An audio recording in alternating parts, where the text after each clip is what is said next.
성도를 괴롭게 하는 그러한 것들이 무엇이 있을까요? 어제 저희가 보았던 시편 129편에서는 외부에서 오는 그러한 여러 가지 환란과 고난에 대하여서 저희가 보았습니다. 어릴 때부터 여러 번 나를 괴롭혔던 그러한 많은 그러한 나라들, 존재들, 이스라엘에게 이야기하였던 것이니까 그러한 나라들이 이스라엘 주변에 많이 있었죠. 이스라엘에게만 있는 것이 아니라 또한 성도에게도 우리를 괴롭게 하는 여러 가지 외부의 환경과 고난과 닥치는 많은 것들이 있습니다. 이러한 것들을 만날 때마다 때로는 이러한 악인들 또한 우리를 힘들게 하는 원수들이라고 성경에서는 나오기도 하는데 그러한 사람들을 그러한 자들을 대면할 때마다 우리를 굉장히 힘들게 하고 어렵게 합니다. 그러한 것들로 인해서 우리의 마음이 굉장히 낮아지기도 하고 굉장히 눈물이 나기도 하고 여러 가지 힘들 때도 있습니다. 그런데 그러한 문제들, 악인을 통하여서 발견한 그러한 죄악들, 그들의 악들을 그들에게서만 발견하는 것이 아니라 때로는 우리의 안에서도 발견할 때가 있습니다.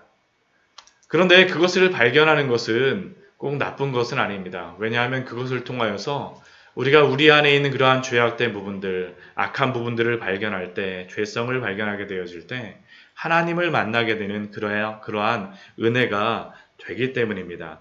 오늘 시편 130편 말씀은 바로 그러한 말씀입니다.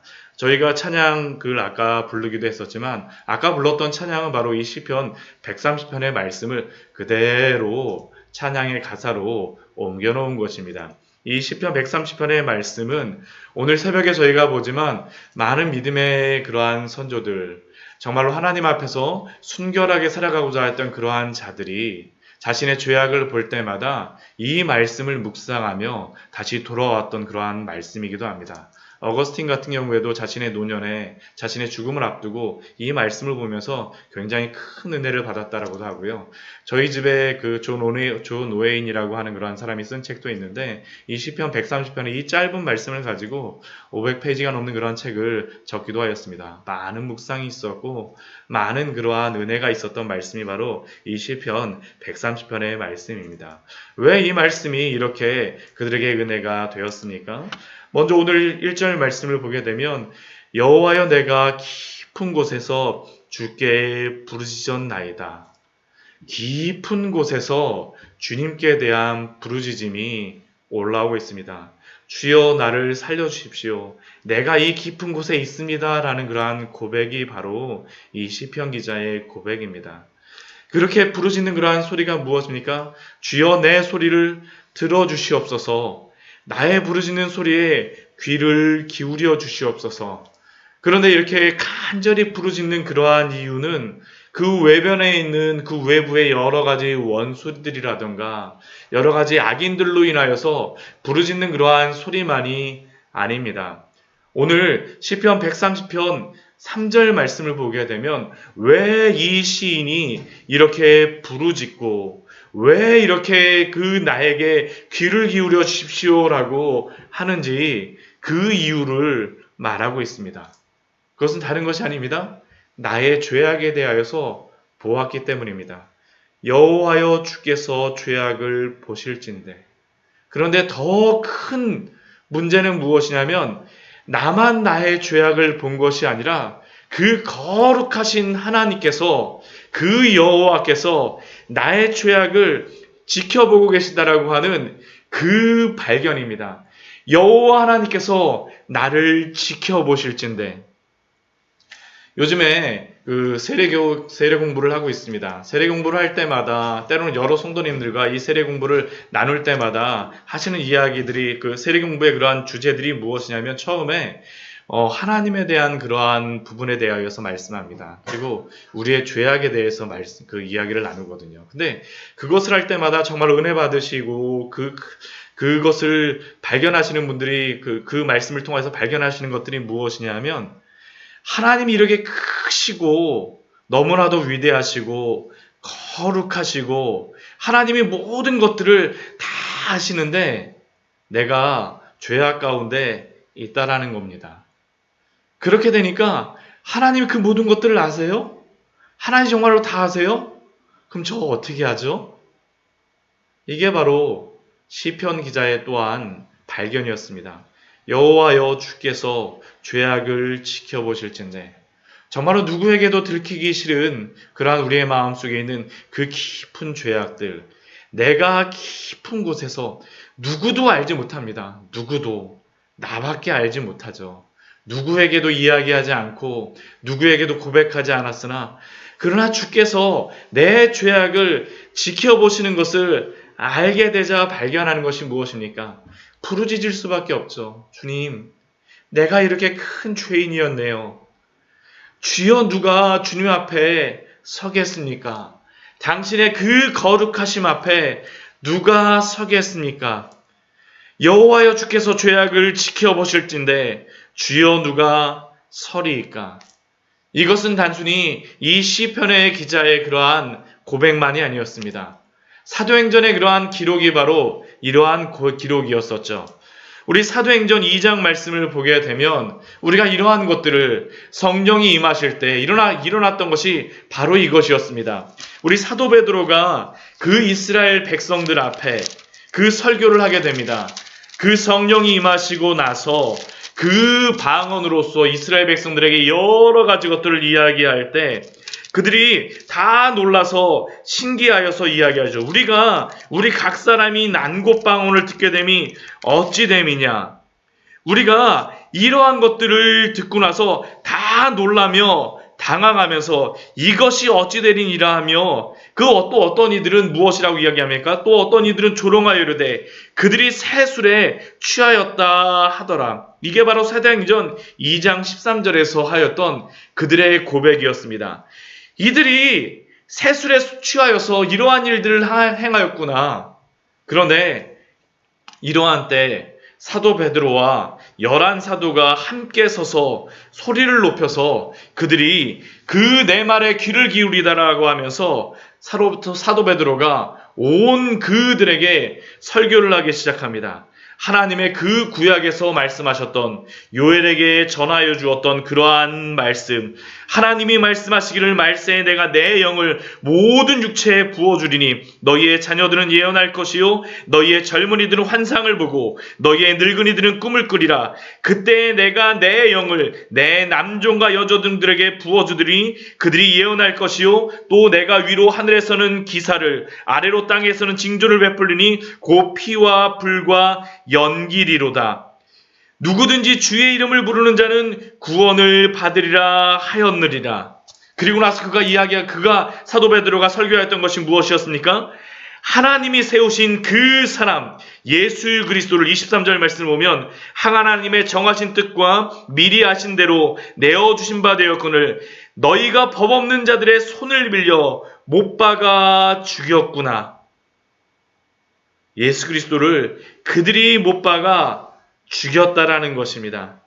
그런데 그 예수 그리스도가 무엇이 되었습니까? 2장 36절 말씀 보면 그런즉 이스라엘 온 집은 확실히 알지니 너희가 십자가에 못 박은 이 예수를 하나님이 주와 그리스도가 되게 하셨느니라 하니라.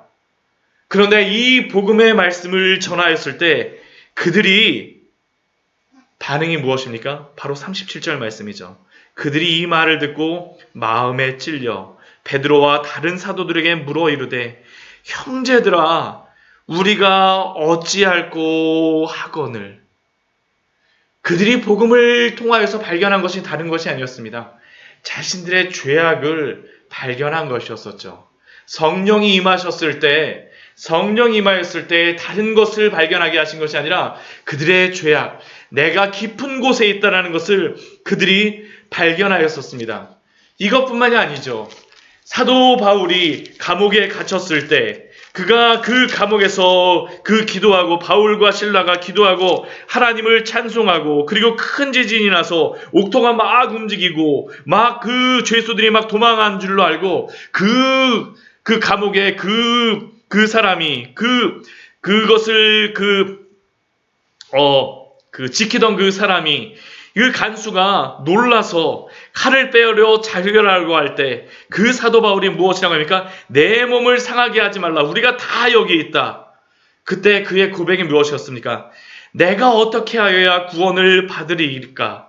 내가 어떻게 하여야 구원을 받으리이까? 그가 무서워 떨며 바울과 실라 앞에 엎드려서 간수가 고백하였었죠. 바로 자신의 죄를 보게 된 것입니다. 오늘 시편 130편 말씀에서 말씀하는 것이 바로 그것이죠. 여호와여, 내가 깊은 곳에서 주께 부르짖었나이다. 그 자신의 죄를 발견하게 되고 나서, 그 거룩하신 하나님을 발견하고 나서 주께서 내 죄악을 지켜보실진데 주여 누가 주 앞에 서리이까? 그러나 죄인에게는 이것으로만 끝나는 것이 아닙니다. 하나님의 큰 은혜가 있죠. 우리 4절 말씀, 우리 시편 130편 4절 말씀 같이 읽어보도록 하겠습니다. 그러나 사유하심이 주께 있음은 주를 경외하게 하심이니이다. 그러나 사유하심이 주께 있음은, 사유하심은 다른 게 아니죠. 용서하심이 주께 있음은, 나는 깊은 곳에서 나는 부르짖을 수밖에 없는 자이오나 하나님 앞에 설 수도 없고 지켜보시는 그것만으로도 버틸 수가 없는 자이오나 그러나 사유하심이 주께 있음은, 바로 이것을 발견할 때 우리가 주 앞에 나오는 것이 아닙니까? 바로 이것이 교회에서 일어나고, 바로 이것을 통하여서 교회를 영혼의 병원이라고 이야기하고, 또한 예수 그리스도를 우리의 영혼의 참된 의사라고 말하는 그러한 이유가 아닙니까? 우리가 우리의 죄악을 발견하게 되어질 때, 그러나 하나님의 그 크신 용서가 있음을 우리는 알게 되어집니다. 그 용서를 통하여서 우리가 무엇을 알게 되어집니까? 주를 경외하는 방법을 우리가 알게 되어지죠. 그러나 사유하심이 주께 있음은 주를 경외하게 하심이니이다. 부흥이 다른 것이 아닙니다. 바로 이것을 발견하게 하는 것이고, 영혼의 치유가 다른 것이 아니죠. 주께 사유하심이 주께 있음은 주를 경외하게 하심이니이다. 주님을 바라보게 하고 주님을 따르게 하는 것들.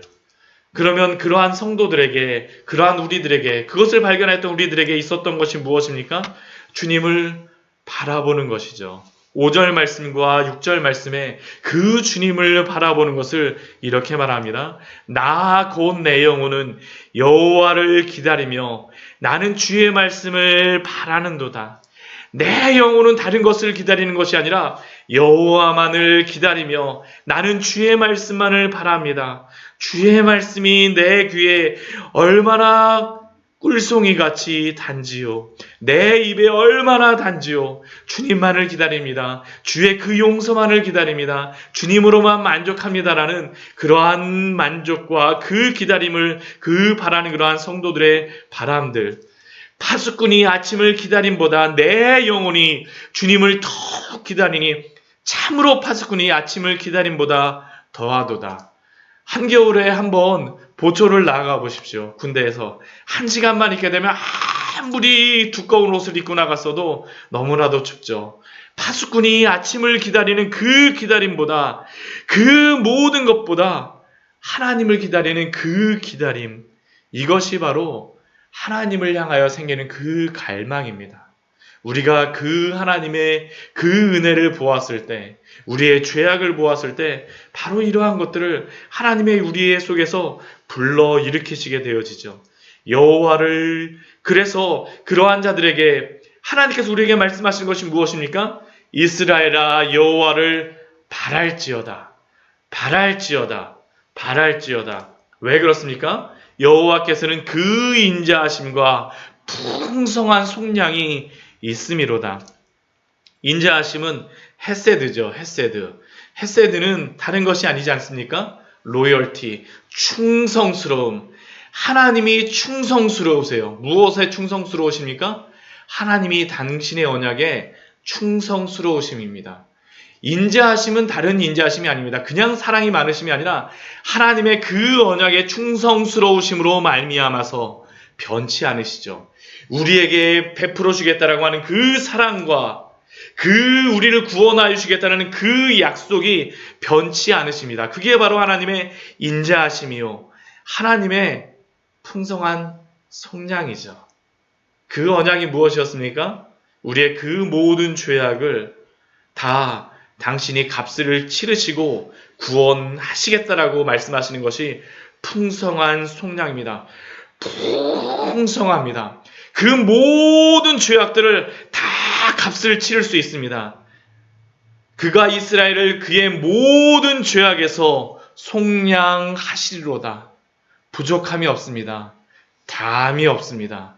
우리 주 예수 그리스도를 통하여서 베풀어 주시는 그 모든 값을 치르심, 그게 바로 풍성한 속량이요 그의 모든 죄악에서 속량하심이다라고 시편의 기자는 오늘 우리에게 말씀합니다. 오늘 말씀은 다른 것이 아닙니다. 우리가 얼마나 죄악 중에 있는지, 하나님의 그 크신 은혜가 얼마나 큰지, 그리고 예수 그리스도를 통하여서 우리에게 베풀어 주시는 그 풍성한 속량이 얼마나 풍성하며 다함이 없는지에 대하여서 오늘도 우리에게 말씀하여 주십니다. 이 은혜 때문에 우리가 이 새벽에도 이 자리에 와서 하나님 앞에 기도하고 있지 않습니까? 바로 이것 때문이죠.